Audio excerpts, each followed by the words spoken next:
Ma'am, உங்ககிட்ட பேசினதுக்கு அப்புறம் நான் ஆனந்திக்கிட்ட என் லவ் பத்தியோ நடந்த பழைய விஷயங்களை பத்தியோ எதுவுமே நான் பேசல. இன்னும் சொல்ல போனா ரொம்ப ஃபார்முலா தான் பேசுறேன். அது எனக்கு ஒரு மாதிரி பயத்தை ஏற்படுத்துது. ஆனந்தி என்னை விட்டு ரொம்ப தூரம் போயிட்ட மாதிரி இருக்கு. நீங்க தான் ஏதாவது பண்ணணும் மேம். சரி, வா, வந்து உட்காரு. வா மகேஷ், வா உட்காரு. உட்காரு, வா உட்காரு. மகேஷ், நான் ஒரு ஃபோன் பேசிக்கிறேன், அது வரைக்கும் வெயிட் பண்ணு.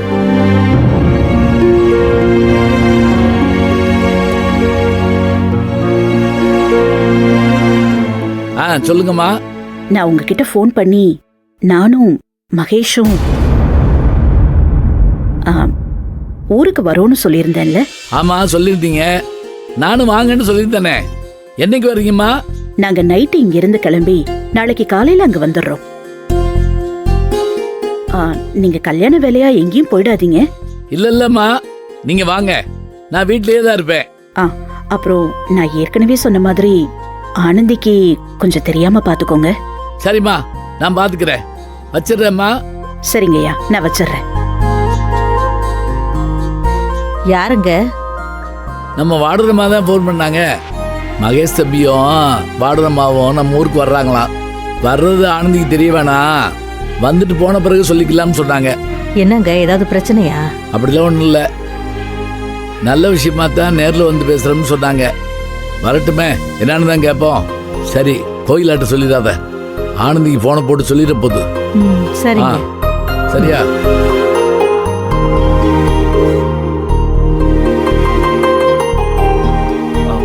மேம், யார்கிட்ட ஊருக்கு வரோன்னு சொல்லிட்டு இருந்தீங்க? ஆனந்தி அப்பா கிட்ட. அங்கிள் கிட்டயா? ஆமா, ஆனந்திய போய் நம்ம பொண்ணு கேட்போம். என்ன சொல்றீங்க மேம்? ஆமா மகேஷ், ஆனந்தி பேசுறத வச்சு பார்க்கும்போது அவ குடும்பத்தை மீறி அவ எதையும் யோசிக்கிற மனநிலைமையில இல்ல. நீ காதல நாகரிகமா சொல்லிட்ட, அவளும் நாகரிகமா அதை மறுத்துட்டா. ஆனா அவங்க அப்பா அம்மா ஏத்துக்கிட்டா ஆனந்தி ஒருவேளை உன்னை ஏத்துக்கிறதுல சிக்கல் இல்லாம இருக்க வாய்ப்பு இருக்குல்ல மகேஷ்? நானே நிறைய தடவை ஆனந்தி அப்பா கிட்ட பேச ட்ரை பண்ணிருக்கேன், ஆனா பேச முடியல. இங்க பாரு, இந்த தடவை நான் உன் கூட இருக்கேன், நாம போய் அவங்க கிட்ட பேசுவோம். நீ வீட்டுக்கு போய் இன்ஃபார்ம் பண்ணிட்டு இங்க வா, நாம கிளம்பி போவோம். ஓகே மேம், நான் வரேன். Ma'am, thank you ma'am, thank you so much. சீக்கிரம் வந்துடுறேன்.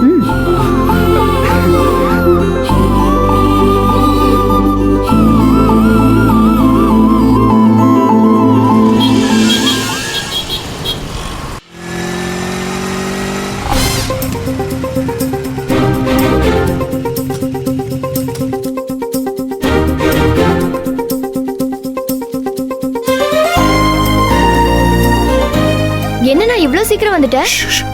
அம்மா எங்க? கிச்சன்ல இருக்காங்க. சரி, வா வா வா வா வா.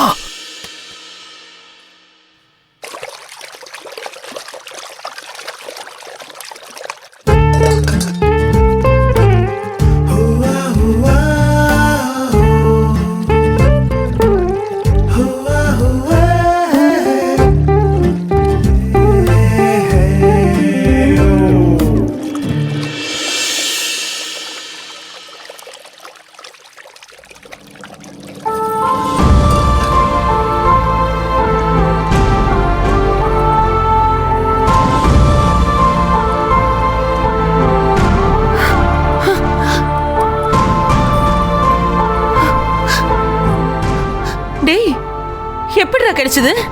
போலீஸ் அந்த திருடனை கண்டுபிடிச்சிட்டாங்கம்மா. போலீஸ் தான் என்ன கூப்பிட்டு கொடுத்தாங்க. அம்மா, அண்ணா தான் செயினை கொண்டு வந்துட்டான்ல, அப்புறம் ஏமா அழுவுற? இது சந்தோஷத்துல வர ஆனந்த கண்ணீர்டி. இப்பதான் எனக்கு உயிரே வந்த மாதிரி இருக்கு. அப்பாவே திரும்ப கிடைச்ச மாதிரி இருக்கு. இத கொண்டு போய் அப்பா போட்டோ முன்னாடி வச்சு இனிமே என்னை விட்டு போயிடாதீங்கன்னு வேண்டிக்கணும். டே அண்ணா, ம்? நிஜமாவே போலீஸ் தான் அந்த செயினை கண்டுபிடிச்சாங்களா? இல்ல, ஆனந்தியும் நானும் தான் கஷ்டப்பட்டு கண்டுபிடிச்சோம்.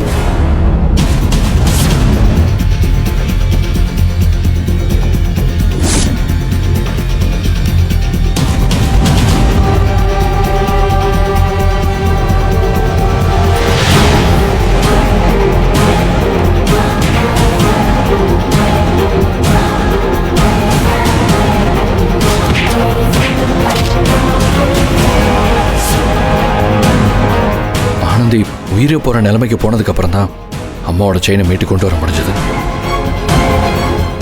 கொஞ்சம் தப்பா போயிருந்தாலும் ஆனந்திக்கு என்ன வேணாலும் நடந்திருக்கும்.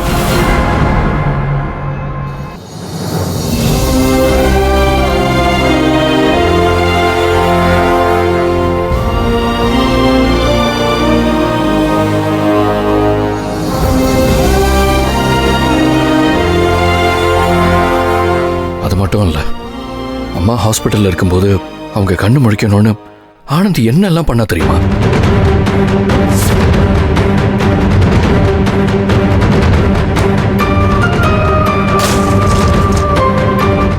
ஆனந்தி அம்மாவுக்காக இவ்ளோ பண்ணிருக்காங்க. இது அம்மா கிட்ட சொல்ல வேண்டியதானேண்ணா? அப்பவாது ஆனந்திய அம்மா புரிஞ்சுப்பாங்கல்ல. இல்லை யாழினி, இப்போ இதை சொன்னா அவங்க கிட்ட நல்ல பேர் வாங்கறதுக்காக தான் ஆனந்தி இதெல்லாம் பண்ற மாதிரி ஆயிடும்.